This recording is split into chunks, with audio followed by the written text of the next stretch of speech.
name is Sydney. Today we're going to be analyzing Keurig Dr. Pepper and the Coca-Cola Company. KDP is a newly formed company as of July 2018 when Keurig Green Mountain acquired Dr. Pepper Snapple Group for an $18.7 billion deal. They have brands like Keurig, Canada Dry, and Mott's Clamato, which is why we're making a Caesar. Like KDP, Coca-Cola plays in many different categories like carbonated soft drinks, waters, juices, and so many more. And I decided to choose them because they're direct competitors, and I wanted to see the impact of the global pandemic on such established businesses. After performing a trend analysis, it became clear that KDP's short-term borrowing and current portion of long-term obligations was up by 37%, which puts them in a risky position since these debts have low levels of maturity.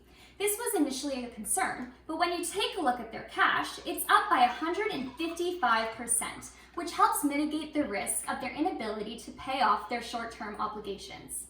It's actually the opposite case when you look at Coca-Cola, as their notes and loans payable are down by 47%, which means that they are paying less on credit.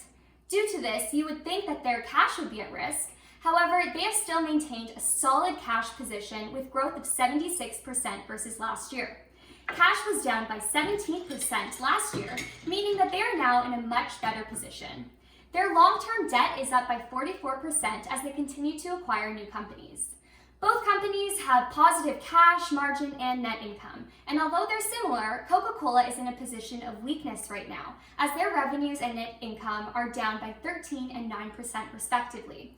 This proves that Coca-Cola is struggling during the pandemic, which makes sense when you think about how much volume they're losing from their food service business and how much soft drinks are not being consumed since restaurants have closed down. However, when you look at KDP, they are seeing an increase in both revenue and net income. They are also losing on the food service division. However, they're making up for it in their at-home coffee category, as many people are working from home but still rely on their daily coffees. So they're buying more coffee at the grocery store as well as brewers to make that coffee.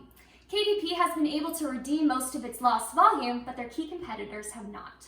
Given their operating and investing and financing activities, as well as their overall performance like revenue and net income, KDP is in a state of growth, which lines up since they are a newly formed acquired company.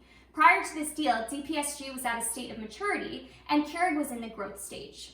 Coca-Cola is seeing some differing metrics and appears to be in its later stage of maturity, heading into decline as their operating and investing activities are declining.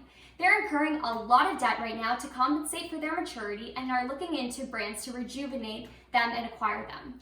And based on this analysis, KDP is in a stronger financial position, shown by upside potential and growth in key metrics. In terms of absolute numbers, Coca-Cola is still showing market dominance, but KDP is rebounding much better. And thank you, and cheers.